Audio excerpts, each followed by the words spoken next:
Cité de masse, plusieurs sujets étaient au menu de leurs échanges, notamment la situation sécuritaire au Soudan et à l'est de la République démocratique du Congo.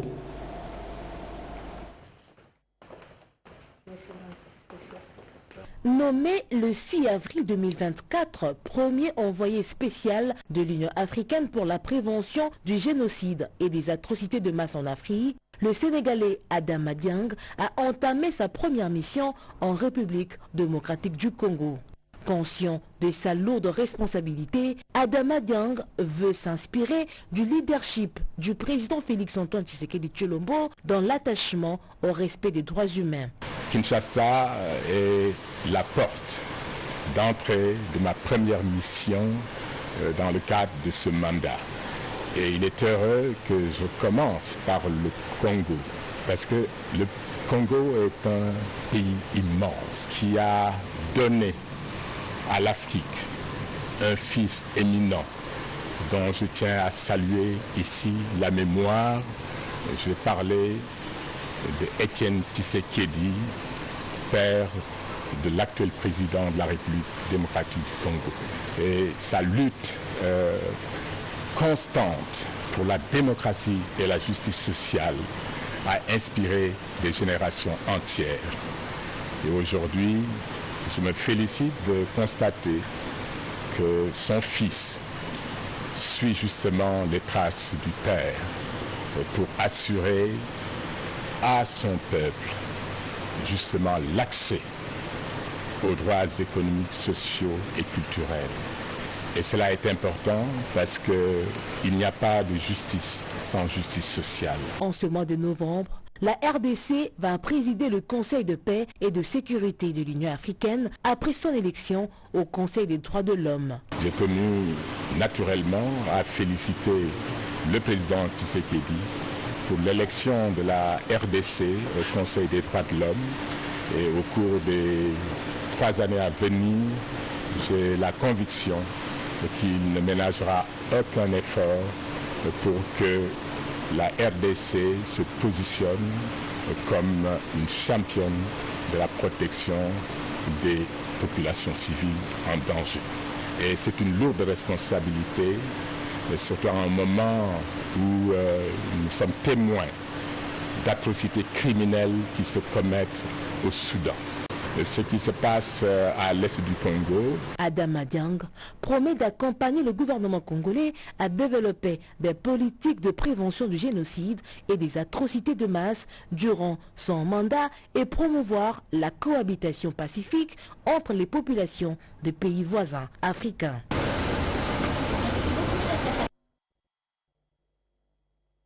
Magistrat.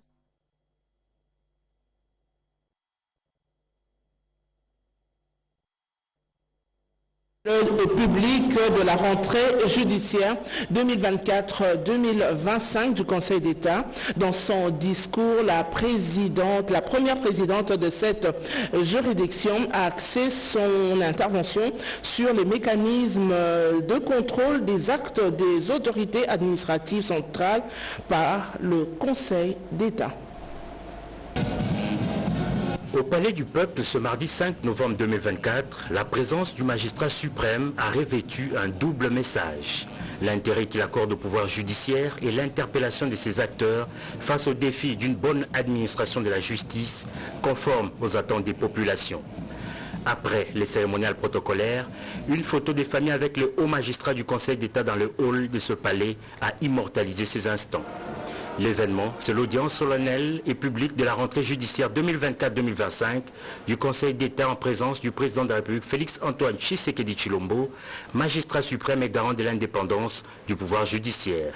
Dans la grande salle du Congrès où a été donné le go, le haut magistrat se sont réunis en audience solennelle et publique. Dans son allocution, le bâtonnier national a fait un plaidoyer sur le rôle de la médiation et la conciliation dans l'exécution des arrêts du Conseil d'État. Le procureur général près cette juridiction a pour sa part consacré sa mercuriale à l'étude prospective du rôle du ministère public pour une justice administrative plus efficiente en République démocratique du Congo. L'objectif visé selon lui est de relever les difficultés et les limites du rôle du ministère public administratif dans l'état actuel de notre législation sur la justice administrative administratives. Pour boucler la boucle, la première présidente du Conseil d'État a dans son discours mis un accent particulier sur les mécanismes de contrôle des actes des autorités administratives centrales par le Conseil d'État. Aujourd'hui, à l'occasion de l'audience solennelle des rentrées judiciaires du Conseil d'État pour l'exercice 2024-2025, j'ai choisi d'axer mon discours sur les mécanismes de contrôle des actes des autorités administratives centrales par le Conseil d'État. Pour satisfaire l'intérêt général, l'administration utilise entre autres les actes administratifs.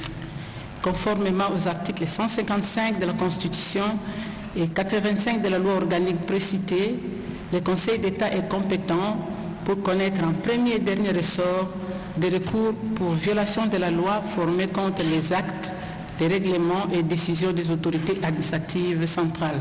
Le Conseil d'État, précisons-le, est la plus haute juridiction de l'ordre administratif en RDC.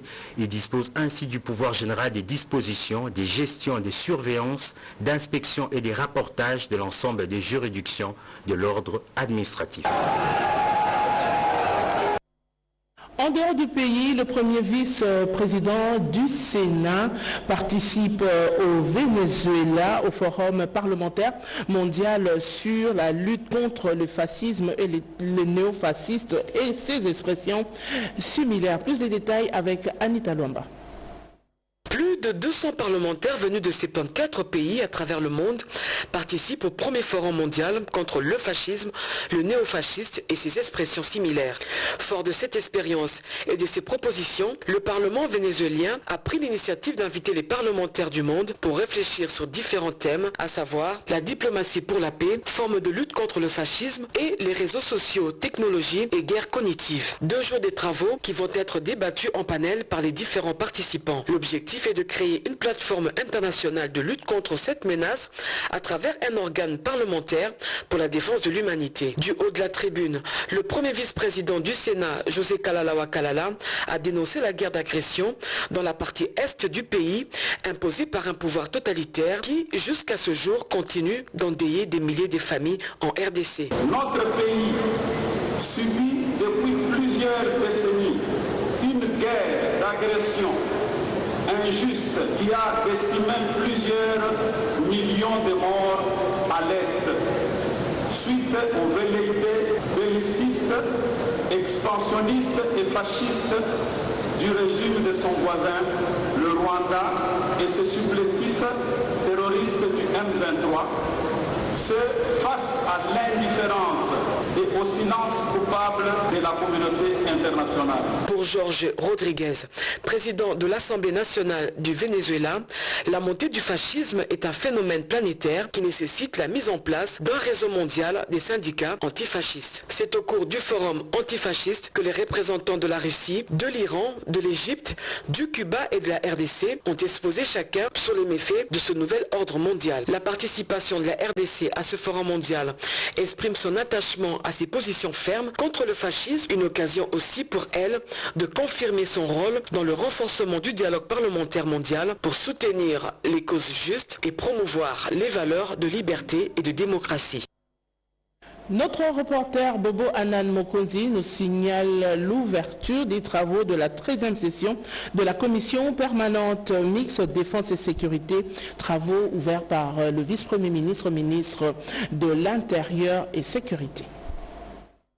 Ces travaux de la 13e session de la commission mixte défense et sécurité permettront aux experts de ces 2 nations sœurs d'échanger sur les questions stratégiques de coopération à adopter pour relever les multiples défis à caractère sécuritaire auxquels les 2 pays sont confrontés. Travaux co-présidés par Jean Bayolongadi Iteku, directeur de cabinet du vice-premier ministre, ministre de l'Intérieur et Sécurité, en sa qualité de chef de délégation des experts de la République démocratique du Congo, avec le chef de la délégation des experts de la République des Zambie, Norman Chipakupaku, secrétaire permanent au ministère de la Défense zambienne. Je demeure donc persuadé qu'en considérant le sens élevé du patriotisme qui anime chacun de nous, ici, la rencontre de ces jours débouchera certes sur certaines recommandations qui, d'emblée, raconteront les attentes et les aspirations de nos 2 chefs d'État et pourront promouvoir la paix et la sécurité le long de notre frontière commune. Et c'est dans l'intérêt supérieur des peuples zambiens et congolais. Les experts dans ces travaux, réunis en 3 commissions, défense, sécurité publique et sécurité État, pour évaluer des mesures préventives en mise en œuvre pour chaque État dans différents domaines, notamment en ce qui concerne la lutte contre les crimes et incidents qui surviennent le long de la frontière commune. Question de préserver des relations de bon voisinage entre les 2 pays. C'est en prévision prochaine de la réunion du Conseil des ministres de cette 13e session de la commission mixte qui sera présidée par le vice-premier ministre, ministre de l'Intérieur et Sécurité, Jekme Chabani. Sachez également que les préparatifs vont bon train pour l'opération de rapatriement des ex-combattants burundais installés au camp de transit à Uvira dans le sud Kivu. Un atelier d'harmonisation de cette opération a été organisé ici à Kinshasa. Clarifier la mission du groupe de contact GCC dans la région des Grands Lacs, trouver un consensus sur le processus de désarmement, de mobilisation, réintégration et relèvement, c'est l'objectif de l'atelier conjoint d'harmonisation sur le processus de désarmement et de rapatriement des ex-combattants burundais dans la province du Sud Kivu. Atelier organisé par les mécanismes nationaux de suivi MNS à l'intention de plusieurs experts des institutions, je cite, mécanisme national de suivi, PRDRCS, les points focaux du groupe de contact, la MONUSCO et OIM, pour ne citer que cela. Occasion pour ces experts de réfléchir ensemble pour avoir une idée commune sur le processus de l'opérationnalisation des rapatriements des ex-combattants burundais de FNL installés au camp de transit à Uvira dans le sud Kivu après leur désarmement.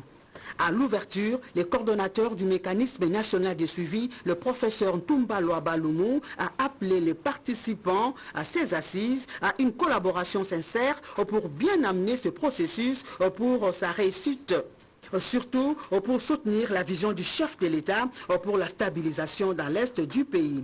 Dans une présentation, le coordonnateur national ad interim du PDDRCS, William Kapuku Boaboa, a éclairé l'Assemblée sur les données de base, l'effectif et les dépendants des sites. Ajouté à cela, l'identification manuelle, etc. La première ministre Judith Suminwa Tuluka exige une transparence accrue et une meilleure gestion des ressources naturelles en République démocratique du Congo. Appel lancé aux participants à l'atelier national sur la redynamisation du processus ITIE. Quelques jours après l'adoption du projet de loi de finances 2025 à l'Assemblée nationale, la Première ministre reçoit une délégation de l'Inspection générale des finances IGF, conduite par Jules Alinguete, son patron. Bon, nous sommes venus voir son Excellence, Madame la Première ministre, chef du gouvernement, pour apporter la contribution de l'Inspection générale des finances à l'action gouvernementale dans les volets finances publiques, gestion des établissements et entreprises publiques ainsi que l'économie nationale en général. La rencontre a également permis d'aborder les défis liés au projet de loi de finances pour l'exercice 2025. Jules Alinguete a indiqué que l'apport de l'IGF est fondamental pour assurer une mise en œuvre réussie de ce budget, tant en termes d'optimisation des dépenses publiques que de collecte des recettes.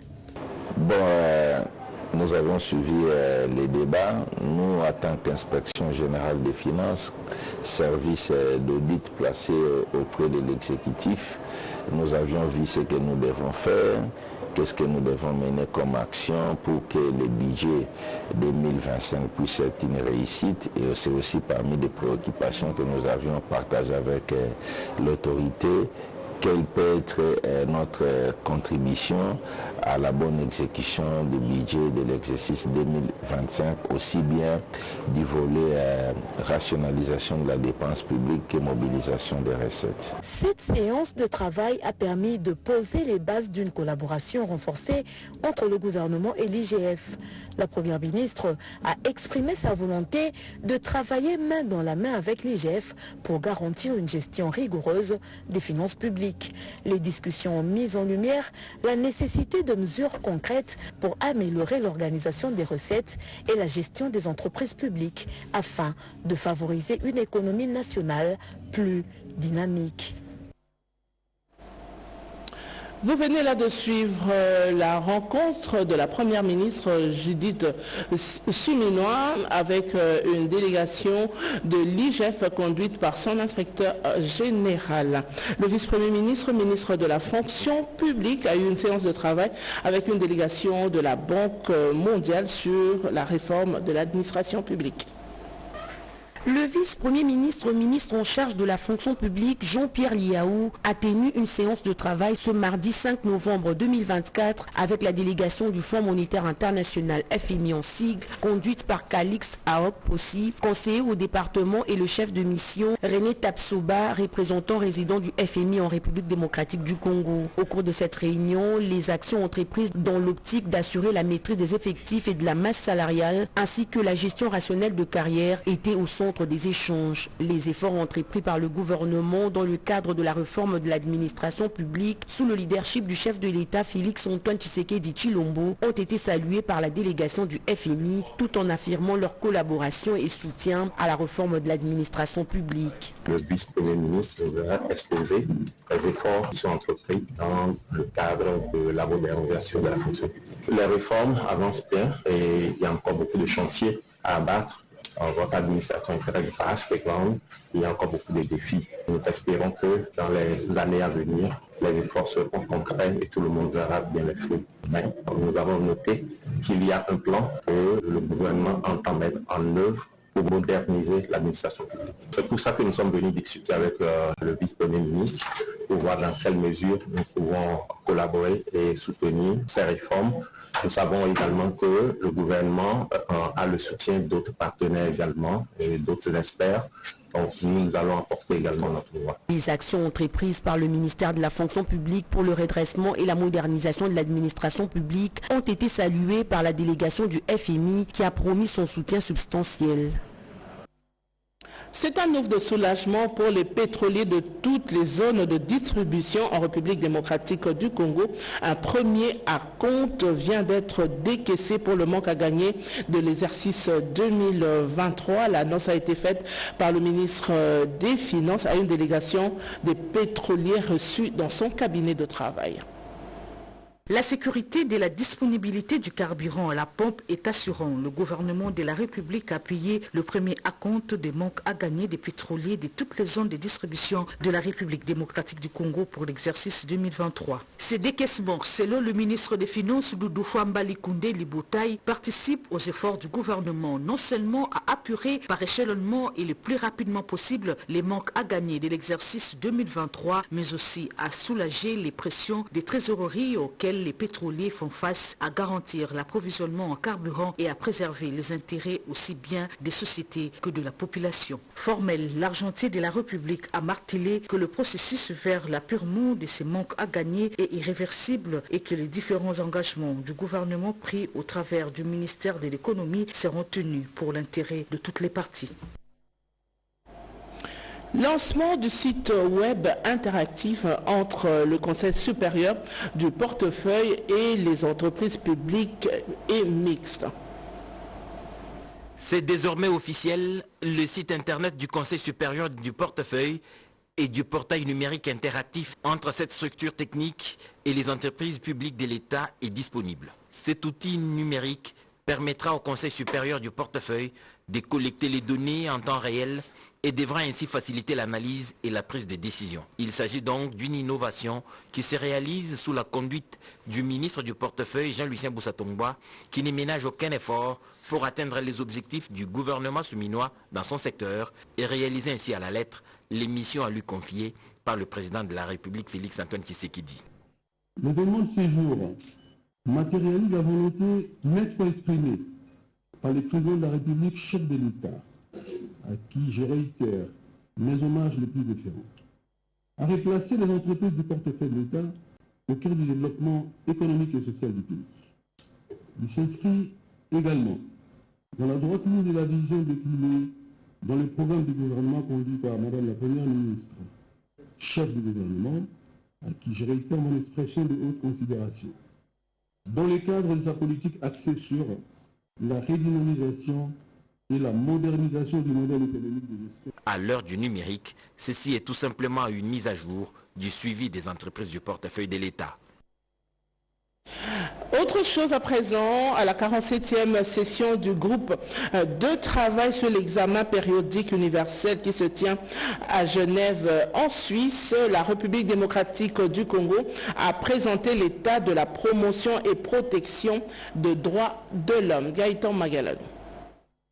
C'est une toute autre image de la RDC en matière de la promotion et protection des droits de l'homme présentée à la 47e session du groupe de travail sur l'examen conduit en charge de congolais à très concret.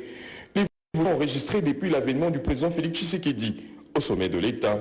Et nous avons mis au centre de notre gouvernement les droits fondamentaux des citoyens qu'on appelle les droits de subsistance.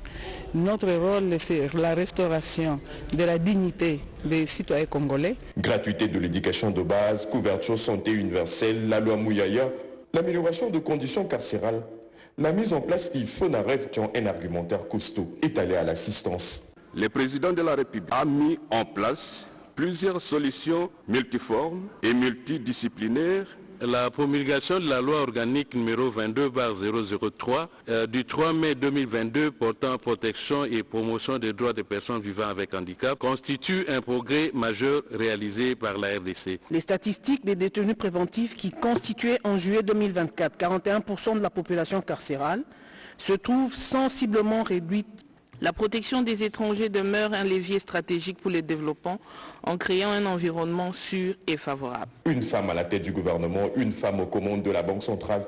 Pour la partie congolaise, le discours de haine n'existe que dans la bouche de ceux qui pillent et tuent dans l'est de la RDC. Sur ce qui est de la protection de l'environnement et des espèces naturelles, la lutte contre le changement climatique, c'est des principes auxquels la République démocratique du Congo tient absolument, malgré les abus actuels commis par l'armée rwandaise, plus précisément dans le parc de Virunga. In this review, which is exclusively due to DRC.